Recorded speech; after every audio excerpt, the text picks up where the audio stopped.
Discuss ചെയ്യുന്നത് 12th മാത്സിന്റെ first ചാപ്റ്ററായ റിലേഷൻസ് ആൻഡ് ഫങ്ഷൻസ് എന്ന് പറയുന്ന ചാപ്റ്ററിന്റെ അടുത്തൊരു ടോപ്പിക്കാണ്. അതായത് composition of functions and invertible functions. അപ്പം റിലേഷൻസ് എന്താണെന്നും ഫങ്ഷൻസ് എന്താണെന്നും നമ്മൾ കഴിഞ്ഞ 2 വീഡിയോയിൽ ഡിസ്കസ് ചെയ്തു. അപ്പോൾ ഇതിൽ നമുക്ക് ഒരു കോമ്പോസിഷൻ ഓഫ് ഫങ്ഷൻസും അതേപോലെ തന്നെ ഇൻവെർട്ടബിൾ ഫങ്ഷൻസ് എന്താണുള്ളത് നമുക്കൊന്ന് നോക്കാം. അപ്പം ആദ്യം നമുക്ക് നോക്കാനുള്ളത് കോമ്പോസിഷൻ ഓഫ് ഫങ്ഷൻസ് ആണ്. അപ്പോൾ കോമ്പോസിഷൻ ഓഫ് ഫങ്ഷൻസ്, അപ്പോൾ അതിൻ്റെ ഡെഫിനിഷൻ എന്താണെന്നുള്ളത് നമുക്കൊന്ന് നോക്കാം. എന്താണ് അതിൻ്റെ definition? Let F from A to B, അല്ലേ? എഫ് എന്ന് പറഞ്ഞ ഫംഗ്ഷൻ നമ്മളിവിടെ ഡിഫൈൻ ചെയ്തിരിക്കുന്നത് എ ടു ബി ആണ്. F from A to B. G എന്ന് പറഞ്ഞ ഫംഗ്ഷൻ ഡിഫൈൻ ചെയ്തിരിക്കുന്നത് ബി ടു സി ആണ്. ഇപ്പൊ എ ടു ബിയും ബി ടു സിയും ആണ്. അങ്ങനെ 2 ഫംഗ്ഷൻ നമ്മൾ എടുത്തിട്ടുണ്ട്. അങ്ങനെയാണെങ്കിൽ ഇതിന്റെ composition of F and G നമ്മൾ ഡിഫൈൻ ചെയ്തിരിക്കുന്നത് കണ്ടോ, ഇങ്ങനെയാണ്. G of F is defined as g of f from a to c. കണ്ട, a to b, b to c. അപ്പൊ ഫംഗ്ഷൻ കോമ്പോസിഷൻ ഫംഗ്ഷൻ എവിടുന്ന വരുന്നത്? a to c ആണ്. g of f of x is equal to g of f of x for every x belongs to a. എയിലെ ആദ്യത്തെ ആ സെറ്റിലത്തെ ഏത് element എടുത്താലും നമുക്ക് ഇങ്ങനെ ഒരു റിലേഷൻ കിട്ടണം. കണ്ടോ, ഈ ഒരു ഡയഗ്രാം കണ്ടു കഴിഞ്ഞാൽ നമുക്ക് പെട്ടെന്ന് മനസ്സിലാവും. ഇത് a to b, നമ്മുടെ f എന്ന് പറയുന്ന ഫംഗ്ഷൻ. ഇത് x ആയിരിക്കും. എക്സ് ഫംഗ്ഷൻ കൊടുക്കുമ്പോൾ എഫ് ഓഫ് എക്സ്. പിന്നെ ജി എന്ന് പറഞ്ഞ ഫംഗ്ഷൻ ബി ടു സി ആണ്. ഇവിടെ എഫ് ഓഫ് എക്സിൽ നിന്ന് ജി ഓഫ് എഫ് ഓഫ് എക്സിലേക്ക്. അപ്പോൾ A to C, G of F, അതാണ് നമ്മുടെ കോമ്പോസിഷൻ ഫംഗ്ഷൻ. നമുക്ക് എക്സാമ്പിൾ നോക്കുമ്പോൾ കുറച്ചും കൂടി എളുപ്പത്തിൽ മനസ്സിലാവും. ഇത് വളരെ എളുപ്പമാണ്, വലിയ ബുദ്ധിമുട്ടൊന്നുമില്ല. ഇവിടെ നമുക്ക് 2 ഫംഗ്ഷൻ അവർ ഡിഫൈൻ ചെയ്തിട്ടുണ്ട്. എഫ് ഫ്രം 2, 3, 4, 5 അതാണ് നമ്മുടെ എന്ത് വരുന്നത്? എ എന്ന് പറഞ്ഞ സെറ്റ് കേട്ടാ. എ എന്ന് പറയുന്നത് ഇതാണ്, ഇത് എ. ബി എന്ന് പറഞ്ഞ സെറ്റ് 3, 4, 5, 9 ഇത് ബി. ഇനി ജി എന്ന് പറയുന്നത് ബിയിൽ നിന്ന് തുടങ്ങണം, അല്ലേ? അപ്പൊ 3, 4, 5, 9 തൊട്ടിട്ട് 7, 11, 15. അപ്പൊ ഇതാണ് നമ്മുടെ സി. ഇത് നമ്മുടെ സെയും ബി ആണ്. അപ്പൊ A to B, B to C. കണ്ടോ, ഇത് രണ്ടും സെയിം ആണ് വരുന്നത്. ഇത് ഇവിടെ ഡിഫൈൻ ചെയ്തിരിക്കുന്നത് ഓരോന്നിനും ഒരു വാല്യൂ പറയുന്നുണ്ട്. അപ്പൊ എഫിൽ ആരൊക്കെ ഉണ്ടായിരുന്നു? 2, 3, 4, 5. അപ്പൊ എഫ് ഓഫ് 2 എന്ന് പറയുന്നത് ഇവിടെ 3 ആണ്. എഫ് ഓഫ് 3 എന്ന് പറയുന്നത് 4 ആണ്. എഫ് ഓഫ് 4ഉം 5ഉം സെയിം ആണ്, 5 ആണ് വരുന്നത് കേട്ടോ. അതുപോലെ ജി എന്ന് പറയുന്ന ഫംഗ്ഷൻ ഇവിടെ ഡിഫൈൻ ചെയ്തിട്ടുണ്ട്. ജി ഓഫ് 3 എന്ന് പറയുന്നതും ജി ഓഫ് 4 എന്ന് പറയുന്നതും 7 ആണ്. പിന്നെ ജി ഓഫ് 5ഉം ജി ഓഫ് 9ഉം വാല്യൂ 11 ആണ്. ഇങ്ങനെ നമുക്ക് കുറച്ച് വാല്യൂസ് തന്നിട്ടുണ്ടാവും. ഇനി നമ്മളോട് ചോദിച്ചിരിക്കുന്നത് ജി ഓഫ് എഫ് കണ്ടുപിടിക്കാനാണ്. അപ്പൊ ആദ്യം നമുക്ക് ജി ഓഫ് എഫ് കാണാനായിട്ട് ഓരോന്നിന്റെയും അതിലുള്ള ഓരോന്നിന്റെയും, അതായത് എഫിലുള്ള 2, 3, 4, 5 ഓരോന്നിന്റെയും നമുക്ക് സെപ്പറേറ്റ് കാണാം. അപ്പൊ ജി ഓഫ് എഫ് ഓഫ് 2 വെച്ച് നമുക്ക് തുടങ്ങാം. അപ്പൊ G of F of 2 is equal to G of F of 2. F of 2 എന്താ ഇവിടെ തന്നിരിക്കുന്നത്? 3. അപ്പൊ നമ്മൾ ഇവിടെ എന്ത് എഴുതണം? 3 എന്ന് എഴുതണം. അപ്പൊ ഇതെന്തായി? ജി ഓഫ് 3 ആയി. ഇനി ജി ഓഫ് 3യുടെ വാല്യൂ നോക്കിയാൽ ജി ഓഫ് 3ഉം ജി ഓഫ് 4ഉം 7 തന്നെയാണ്. അപ്പൊ ജി ഓഫ് 3യുടെ വാല്യൂ നമുക്കിവിടെ എന്ത് കിട്ടി? 7. അപ്പൊ ഇത് എന്ത് വന്നു? G of F of 2 equal to 7 എന്ന് വന്നു. കണ്ടോ, ഇതുപോലെ വേണം നമ്മൾ കണ്ടുപിടിക്കാം. ഇനി അടുത്തത് ജി ഓഫ് എഫ് ഓഫ്, അടുത്തത് എഫിൽ ആരുള്ളത്? 3 ഉണ്ട്, അല്ലേ? അപ്പൊ 3 that's is equal to G of F of 3. That's is equal to G of F of 3യുടെ വാല്യൂ നോക്കിയേ. എഫ് ഓഫ് 3യുടെ വാല്യൂ തന്നിരിക്കുന്നത് 4 ആണ്. അപ്പൊ ജി ഓഫ് 4.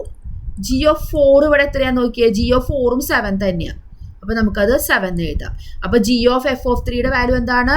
7 ആണ്. ഇനി അടുത്തത് കാണാനുള്ളത് ജി ഓഫ് എഫ് ഓഫ് 4 ആണ്, അല്ലെ? അടുത്ത ഒരു എലമെന്റ് ഇവിടെ വരുന്നത് ആരാണ്? 4 ആണ് വരുന്നത്. That's is equal to G of F of 4. That's is equal to G of F of 4ന്റെ വാല്യൂ നോക്കിയേ. എഫ് ഓഫ് 4 എന്ന് പറയുന്നത് 5 ആണ്. അപ്പൊ ജി ഓഫ് 5. ഇനി ജി ഓഫ് 5ന്റെ വാല്യൂ എന്താ തന്നിരിക്കണേ? ജി ഓഫ് 5ന്റെ വാല്യൂവും ജി ഓഫ് 9ഉം 11 ആണ്. അപ്പൊ നമുക്കിവിടെ എന്ത് കിട്ടി? 11 കിട്ടി. അപ്പൊ ജി ഓഫ് എഫ് ഓഫ് 4ന്റെ വാല്യൂ എന്ത് കിട്ടി? 11. ഇനി നമുക്ക് എഫിലെ ഒരു എലമെന്റ് കൂടി ഉണ്ട്, അല്ലെ? 5. അതിന്റെ കൂടി കാണാം. അപ്പൊ G of F of 5 that's is equal to G of F of 5. That's is equal to G of F of 5ന്റെ വാല്യൂ എന്താണ്? എഫ് ഓഫ് 5 എന്ന് പറയുന്നത് 5 ആണ്. അപ്പൊ G of 5. G of 5 already എന്ത് തന്നെയാണ്? 11 തന്നെയാണ്. അപ്പൊ ജി ഓഫ് എഫ് ഓഫ് 5 11 ആണ്. ജി ഓഫ് എഫ് ഓഫ് 4ഉം 11 ആണ്. ജി ഓഫ് എഫ് ഓഫ് 2ഉം എഫ് ഓഫ് 3ഉം 7 ആണ്. അപ്പൊ നമ്മൾ ജി ഓഫ് എഫ് എന്ന് പറയുമ്പോൾ എഫിലുള്ള ഓരോ എലമെന്റിനെ ഇതുപോലെ സെപ്പറേറ്റ് കണ്ടുപിടിച്ചു കൊടുക്കണം. മനസ്സിലായല്ലോ? അടുത്തൊരു എക്സാമ്പിൾ വളരെ എളുപ്പമുള്ളത് തന്നെയാണ്. അടുത്ത എക്സാമ്പിളിലെ നമുക്ക് ഫംഗ്ഷൻ ഡിഫൈൻ ചെയ്തിരിക്കുന്നത് F from R to R ആണ്. G from R to R തന്നെയാണ്. ഫംഗ്ഷൻ തന്നിരിക്കുന്നത് എഫ് ഓഫ് എക്സ് കോസ് എക്സിനും ജി ഓഫ് എക്സ് തന്നിരിക്കുന്നത് 3x² എന്നാണ്. അപ്പൊ ഇവിടെ നമുക്ക് ജി ഓഫ് എഫും എഫ് ഓഫ് ജിയും കണ്ടുപിടിക്കണം. അത് രണ്ടും ഈക്വൽ അല്ല എന്നാണ് നമുക്ക് പ്രൂവ് ചെയ്യേണ്ടത്. അപ്പൊ നമുക്ക് കണ്ടുപിടിച്ച് തുടങ്ങാം. അപ്പൊ ആദ്യം നമുക്ക് G of F of X കാണാം. That is equal to G of F of X. That is equal to G of F of X നമുക്ക് എന്താ തന്നിരിക്കണേ? എഫ് ഓഫ് എക്സ് എന്ന് പറയുന്നത് കോസ് എക്സ് ആണ് അല്ലെ? അപ്പൊ G of cos X that is equal to cos X എന്താ നമുക്ക് ഇവിടെ തന്നിരിക്കണേ? അതായത് ജി ഓഫ് കോസ് എക്സ്. അപ്പൊ ജി ഓഫ് എക്സ് എന്ന് പറയുമ്പോൾ 3x². അപ്പൊ ഇവിടെ എക്സിന്റെ സ്ഥാനത്ത് എന്ത് കൊടുത്താൽ മതി? 3x² എക്സിന്റെ സ്ഥാനത്ത് കോസ് എക്സ് നമുക്ക് സബ്സ്റ്റിറ്റ്യൂട്ട് ചെയ്യണം. അപ്പൊ 3 × കോസ് എക്സ് സ്ക്വയർ, അതായത് 3 × കോസ് x² എന്ന് പറയുന്നത് കോസ് സ്ക്വയർ എക്സ്. ഇതാണ് നമുക്ക് എന്ത് കിട്ടിയിരിക്കുന്നത്? G of F of X കിട്ടിയിരിക്കുന്നത്. ഇനി നമുക്ക് എന്ത് ചെയ്യാം? F of G of X കണ്ടുപിടിച്ച് നോക്കാം. F of G of X that is equal to F of G of X that is equal to F of G of X എന്തായിരുന്നു? 3x². അപ്പൊ F of 3x² that is equal to F of X എന്തായിരുന്നു? Cos X. അപ്പൊ നമുക്ക് എക്സിന്റെ സ്ഥാനത്ത് 3x² എന്ന് കൊടുക്കണം. അപ്പൊ കോസ് എക്സിന്റെ സ്ഥാനത്ത് 3x². അപ്പൊ നമുക്ക് കോസ് 3x² എന്ന് കിട്ടി. കണ്ടോ? അപ്പൊ നമുക്ക് ജി ഓഫ് എഫ് എന്താണ് കിട്ടിയത്? 3 cos x² എക്സും F of G of X കിട്ടിയത് കോസ് 3x². ഇത് രണ്ടും സെയിം ആണോ? ഇത് രണ്ടും സെയിം അല്ല, ഇത് രണ്ടും ഡിഫറെന്റ് ആണ്. അതുകൊണ്ട് എഫ് ഓഫ് ജി എന്ന് പറയുന്നതും ജി ഓഫ് എഫ് എന്ന് പറയുന്നതും ഇവിടെ ഈക്വൽ അല്ല. അപ്പൊ അത് മനസ്സിലായല്ലോ? അത് ഈക്വൽ അല്ല എന്നുള്ള കാര്യം മനസ്സിലായല്ലോ? അതാണ് നമുക്ക് പ്രൂവ് ചെയ്യേണ്ടിയിരുന്നത്. നമ്മൾ ഡിസ്കസ് ചെയ്യാൻ പോകുന്നത് അടുത്തൊരു ഫംഗ്ഷൻ എന്ന് പറയുമ്പോൾ ഇൻവെർട്ടിബിൾ ഫംഗ്ഷൻ. അപ്പൊ എന്താണ് ഇൻവെർട്ടിബിൾ ഫംഗ്ഷൻ നമുക്ക് നോക്കാം. ഇപ്പൊ കോമ്പോസിഷൻ ഓഫ് ഫംഗ്ഷൻ നമ്മൾ കണ്ടു കഴിഞ്ഞു. അടുത്തതാണ് ഇൻവെർട്ടിബിൾ ഫംഗ്ഷൻ. ഇൻവെർട്ടിബിൾ ഫംഗ്ഷൻ എന്ന് പറയുന്നത് A function f from x to y is defined to be invertible if there exists a function g. അപ്പോൾ അവിടെ വേറൊരു ഫംഗ്ഷൻ വേണം y to x. ഇത് x to y ആണെങ്കിൽ നേരെ തിരിച്ച് y to x lake define ചെയ്യുന്ന ഒരു function such that g of f എന്ന് പറയുന്നത് ix ഐഡന്റിറ്റി ഫംഗ്ഷൻ x ഈ x and f of g is equal to iy. ഈ എക്സും y നോക്കണേ. ഇതെന്ന് പറയുന്നത് രണ്ടാമത്തെ സെറ്റ്, y എന്ന് പറയുന്നത് ആദ്യത്തെ സെറ്റ്. അങ്ങനെയാണെങ്കിൽ നമുക്ക് ആ ഫംഗ്ഷനെ നമുക്ക് എന്ത് പറയും? ഇൻവേർട്ടിബിൾ ഫംഗ്ഷൻ എന്ന് പറയും. ഐ ജി എന്ന് പറയുന്നത് നമ്മൾ എഫിന്റെ ഇൻവേഴ്സ് ആണെന്നും കൂടി പറയും. അത് ഡിനോട്ട് ചെയ്യണത് എഫ് ഇൻവേഴ്സ് എന്ന് പറഞ്ഞിട്ടാണ്. ഇനി നമുക്കൊരു കാര്യമുള്ളത്, എഫ് ഇൻവെർട്ടിബിൾ ആണെന്ന് വിചാരിക്കുക. അങ്ങനെയാണെങ്കിൽ F must be 1 1 and on 2. അപ്പോൾ എഫ് ഇൻവെർട്ടിബിൾ എന്ന് വെച്ച് കഴിഞ്ഞാൽ അതിന്റെ അർത്ഥം എന്താണ്? എഫ് 1 1 ആണ് on 2 ആണ്. നമുക്ക് നേരെ തിരിച്ചു പറയാൻ പറ്റും. ഇപ്പോൾ ഒരു ഫംഗ്ഷൻ 1 1 on 2 ആണെങ്കിൽ ആ ഫംഗ്ഷൻ എന്തായാലും ഇൻവെർട്ടിബിൾ ഫംഗ്ഷൻ ആയിരിക്കും. അപ്പോൾ ഇൻവെർട്ടിബിൾ പ്രൂവ് ചെയ്യാൻ വേണ്ടിയിട്ട് നമുക്ക് വേണമെങ്കിൽ 1 1 and on 2 പ്രൂവ് ചെയ്താലും മതി. ഈ കൺസെപ്റ്റ് വെച്ചിട്ട് അങ്ങനെ ആയാലും മതി. നമുക്കതിന്റെ ഒരു എക്സാമ്പിൾ കൂടി നോക്കാം. ഇവിടെ തന്നിരിക്കുന്നത് F from N to Y എന്ന് പറഞ്ഞിട്ടാണ് ഫംഗ്ഷൻ ഡിഫൈൻ ചെയ്തിരിക്കുന്നത്. എഫ് ഓഫ് എക്സ് എന്ന് പറയുന്നത് 4x+3 ആണ് തന്നിരിക്കുന്നത്. where y എന്ന് പറയുന്നത് the set of all y belongs to n, y is equal to 4x+3 for some x belongs to n. അങ്ങനെയാണെങ്കിൽ ഈ തന്നിരിക്കുന്ന ഫംഗ്ഷൻ ഇൻവെർട്ടിബിൾ ആണെന്ന് പ്രൂവ് ചെയ്യണം. അതിന്റെ ഇൻവേഴ്സ് എന്താണെന്ന് കണ്ടുപിടിക്കുകയും വേണം. അപ്പൊ നമുക്ക് പ്രൂവ് ചെയ്യാൻ തുടങ്ങാം. അപ്പൊ ഇവിടെ നമുക്ക് ഒരു ആർബിട്രറി എലമെന്റ് നമ്മൾ എടുക്കുകയാണ്. ഈ y എന്ന് പറയുന്ന സെറ്റിലെ y അതെങ്ങനെ ഡിഫൈൻ ചെയ്തിരിക്കണേ? നമുക്ക് f of x is equal to 4x+3 അല്ലേ? അപ്പൊ y is equal to നമുക്ക് 4x+3 എന്ന് എടുക്കാം for some x in the domain n. ഇനി നമുക്ക് y is equal to 4x+3 ആണ്. അങ്ങനെയാണെങ്കിൽ നമുക്ക് ഇതിൽ x സോൾവ് ചെയ്തെടുക്കാം. അപ്പം y - 3 is equal to 4x. അപ്പൊ y - 3 divided by X is equal to 4 എന്ന് കിട്ടും അല്ലേ? അപ്പൊ y - 3 divided by 4 is equal to X. നമുക്ക് എക്സ് ആണ് വേണ്ടത്. അപ്പൊ എക്സ് ഇസ് ഈക്വൽ ടു എന്ത് കിട്ടി? y മൈനസ് 3 ഡിവൈഡഡ് ബൈ 4 എന്ന് കിട്ടി. അപ്പം അതിന് നമുക്ക് ജി ഓഫ് വൈ എന്ന് പറഞ്ഞിട്ട് ഒരു ഫംഗ്ഷൻ ആയിട്ട് നമ്മൾ ഡിഫൈൻ ചെയ്യാൻ പോവാണ്. ഡിഫൈൻ ജി ഫ്രം, ഇതിന് നേരെ തിരിച്ചെടുക്കണം അല്ലേ, ഇത് n to y ആണെങ്കിൽ ഇത് y to n. അത് ഡിഫൈൻ ചെയ്തിരിക്കുന്നത് എങ്ങനെയാണ്, G of Y is equal to y minus 3 divided by 4. അപ്പോൾ നമ്മൾ ആ ഫംഗ്ഷനോടെ ഡിഫൈൻ ചെയ്ത് വെച്ചു. ഇനി നമ്മൾ ജി ഓഫ് എഫ് ഓഫ് എക്സും എഫ് ഓഫ് ജി ഓഫ് എക്സും ചെക്ക് ചെയ്തിട്ട് നമുക്ക് ഐ എക്സും ഐ എന്നും വരുന്നുണ്ടോ എന്ന് നോക്കാം. G of F of X, അതായത് G of F of X